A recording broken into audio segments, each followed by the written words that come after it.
Hey there, friends and enemies, Jopi here again, and now that the dust has settled with Edge of Eternities, and we have a very good idea on which cards are actually good and not just sound good with the spoilers that we saw, it is time for me to go over the 10 cards that I almost immediately added to one of my commander decks, and all of these cards are very good. I'm not going to say they are the best cards in the set or anything, they just really fit in the themes of the decks that I currently have.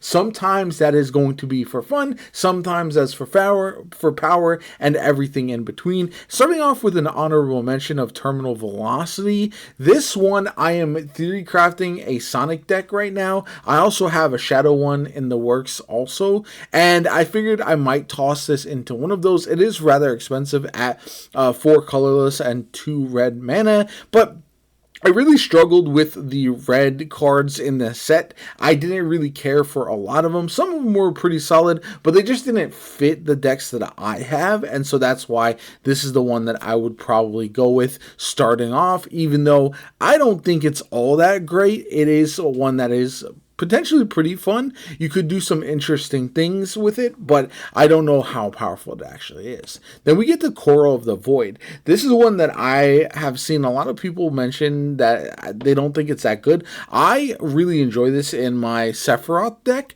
Enchant creature you control. Whenever enchanted creature attacks, put target creature card from defending player's graveyard onto the battlefield under your control tapped and attacking. And then also Void. At the beginning and end step, sacrifice Sora unless a non-land permanent left the battlefield this turn or a spell was warped. Now, with that deck, I have a non-land permanent leaving the battlefield pretty much every turn as often as possible. It does coincide with some of the other spells in this deck, and I do feel like this one adds some value because of not only the ability to get that creature from the enemy's graveyard, but because you're trying to eliminate creatures at a high rate to get the token for Sephiroth, you want to be taking the enemy's best creatures as well, potentially, from their graveyard. So that is something to definitely keep in mind, and you have to attack with this one, and that's the really major downside.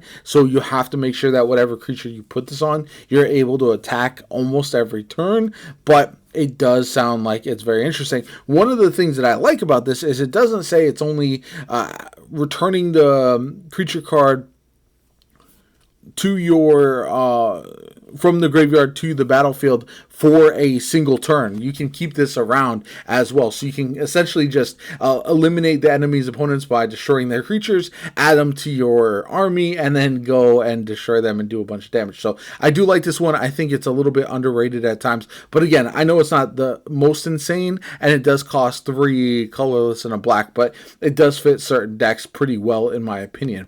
Then we have Bioengineered Future.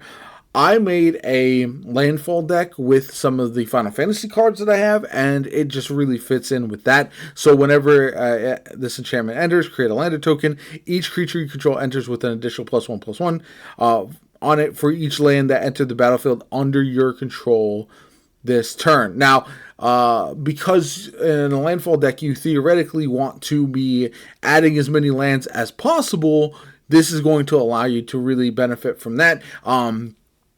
Another one that I got from this set that's a special guest that I think is tremendous for landfall decks is Bioengineering.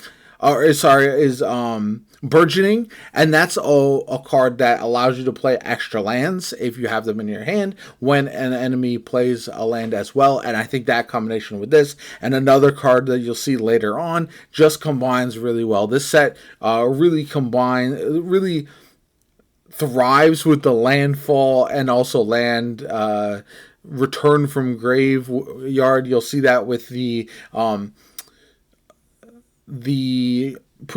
commander precon that really focuses on bringing lands back from the graveyard. So that synergy is definitely there, and I think this is a good fit in a lot of different decks for sure. Then we have one that's kind of silly, and I don't think I'll ever be able to pull it off, but I had to toss it in a deck, and this is the Dominion Bracelet. Equipped creature gets +1/+1 and has 15 for 15 mana. Exile the Dominion Bracelet. You control target opponent during their next turn. You can absolutely wreck somebody's game with this, and it sounds hilarious, but 15 mana is insane. You're probably never going to be able to pull this off, especially not consistently. It does have an equip cost of just 1, so that's fine.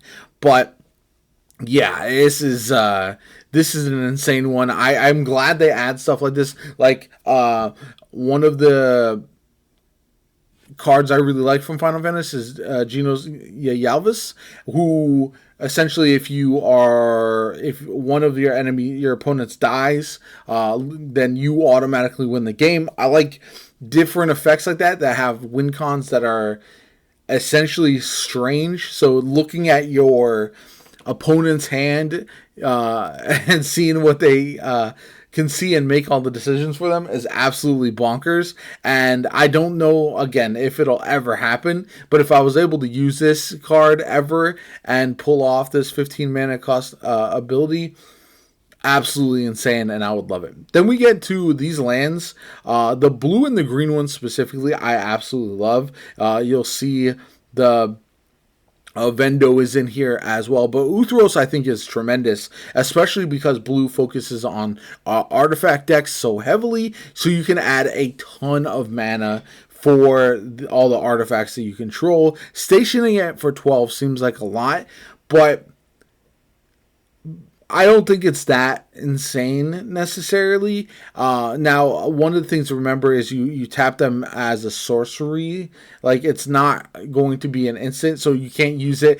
Essentially, wait until the enemy declares their attackers. If they don't attack you, then you could tap all your creatures and then just simply untap when it's your turn again. So that's something that I think makes a lot of sense. Otherwise, this would be kind of broken. I don't think the 12 station is that prohibitive, especially because of the ramp you can get if you are casting multiple spells a turn with this artifact, with this ability, and you're able to get all this extra mana all the time. So I think this is one, again, essentially it's a land anyway, so even if you don't station it, it does enter tapped, but it is just going to work as a blue land for the rest of the game as well. So yeah, if you can get this out early, I think you can start stationing early on when you just have limited number of creatures. Not everyone's not constantly attacking, and then once you station it up, you're going to really get rolling with this bad boy. So I do love that one quite a bit.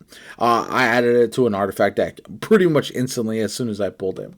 Solar Array. This one is from one of the Edge of Eternities commander decks, and I think it's really, really good. So it's cost 3 mana. Add 1 mana of any color. When you next cast an artifact spell this turn, that spell gains Sunburst. So if it's a creature, it enters with a +1/+1 counter on it for each color of mana spent to cast it. Otherwise, it enters with that many charge counters on it.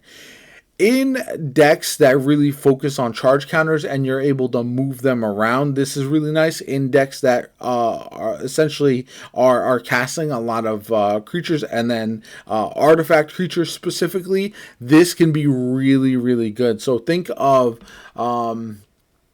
just a lot of decks that rely on artifacts and adding those counters. Now, this one's a little bit more niche. I don't know if it's going to be as effective in a lot of decks. But again, I do think in certain decks, it can be very, very nice. Again, this is 3 mana is kind of a lot for just having 1 mana of any color. But in a, because this focuses on you having for like a +1/+1 for each color of mana spent, this is really nice in decks that are really multicolored as well. So definitely something to keep in mind. Then we move on. We have Patrolling Peacemaker. This one is actually pretty crazy because I've seen some ways that it can go infinite, and I do think this is the type of card that you want to add to a lot of proliferate decks. Any decks that you're trying to stack counters and multiply them can benefit from a card like this. It's only a 2/2 when it enters for 3 mana, so that's not great, but whenever an opponent, so any of your opponents commits a crime, you proliferate. And that is something that will happen a lot. So it's commit a crime if they target an opponent, anything an opponent controls, and or cards in any in an opponent's graveyard. To proliferate, you choose any number of permanents and or players, then give each counter of a kind they already have. So yeah, this can get out of hand, I think, very, very quickly. Definitely one to keep an eye on if you are trying to snag this card. I would do so quickly because I think it might go up in price eventually, but I'm not 100% sure. Right now, it's not overly expensive, so definitely one that if you have proliferate decks, apologies for that, I would add it to them almost immediately for sure. It works out very, very well. Then we got Moonlight Meditation. Enchant artifact or creature you control. The first time you create one or more tokens each turn, you may instead create that many tokens that are copies of enchanted permanent. Now, keep in mind, this doesn't change the name, so you can't really do this with legendaries because of that legendary single option on the board at any given time rule. But other than that, this can work out very, very well, especially, again, this set I feel like really focuses a lot on artifacts and landfall, and this is another case of that being really, really effective. Yeah, so essentially it's a token doubler that you can use to great effect. So I definitely think this is one to keep in mind in any of your token heavy or artifact heavy decks that can benefit from both of those options. Moving on, we got Exalted Sunborn. These next three are all very good, and I don't think anyone would be surprised they would be on this list, but I do feel like they need to be included because of how good they are. This one, it does cost 5 mana for 4/5 with flying on lifelink. If one or more tokens would be created under your control, twice that many of those tokens are created instead. Again, token doubling is kind of insane with this one, and it can really double. The other thing that this has is warp, so you can essentially cast this for the warp card, get it out very, very early, hit your enemy for hit with the doubling of the tokens. Unless you put haste on it, you can't like attack and get that 4 damage plus the lifelink on turn 2, which would be kind of insane. Now, if you do have a Swiftfoot Boots or something like that, you could maybe pull it off. But yeah, that's going to be something that you probably are not going to be doing. But you will be able to toss this out and then create some tokens. So maybe you want to make a bunch of treasure tokens to get a bunch of land early on. Maybe you want to create some food whatever tokens you're looking to make. This will get them out very, very quickly. And so if you can combine this with a way to make tokens in turn 2 or 3, now you're really going to be cooking. And so that's something that I think this card is absolutely crazy. Again, not the best card in the set necessarily, but one that I think is extremely effective in certain decks. The next two are instant adds to my landfall decks. Even if it's not a landfall deck, this one will be very good in pretty much any green deck. I've actually pulled 3 Ice Till Explorers so far, including a extended art. And yeah, it's insane. I've added them to multiple decks, even if they're landfall or not. So you may play an additional land each turn. That's crazy. You may play lands from your graveyard. More crazy. And then landfall, whenever land you control enters, mill a card. So the things this does are absolutely bonkers. Just one of these would have been a nice effect. But all 3 of them is actually insane, and I wouldn't be surprised if there's some pushback to this card eventually. It's tremendous. It is one of my favorite cards in the set. It probably is my favorite. I put Evendo at number 1 just because I think it's so versatile. You can add this to any green deck and have it be really, really good. So you can this land tap to add a mana station for 12, and then add a green for each creature you control. Now, the thing with the stationing of the for a green deck specifically is you can make so many of like the creatures and have them be fairly strong potentially, or you could just have just a wide plethora of them, just a ton of them out at a given time, and then generate so much mana for all these creatures you control that you can really hammer your enemies with your big green insane monsters. So I think this is one that is very, very effective.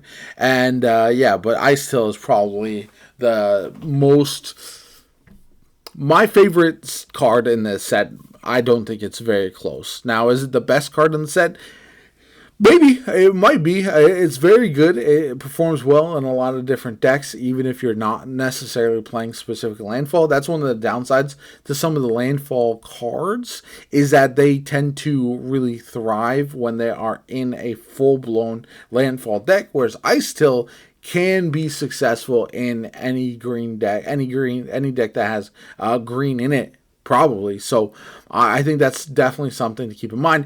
And one of the nice things is you may play lands from your graveyard if you want to then stack some of the lands that essentially you will sacrifice in order to search for a basic land. You can bring that back and then search for another basic land later on. And yeah, it's just the things you can do. You will essentially never run out of lands if you have Ice Tail Explorer on the battlefield. And so I think he's going to get removed a lot, to be honest. I wouldn't be surprised if he does. So anyway, let me know what you guys think in the comments down below. Like the video as always, comment, subscribe. Again, I'm fairly new to this, so apologies if some of these cards aren't the most insane cards in the set. I just think these are the ones that I enjoy using the most so far. Anyway, my name is Jopa. Have a good one, and I'll catch you all later.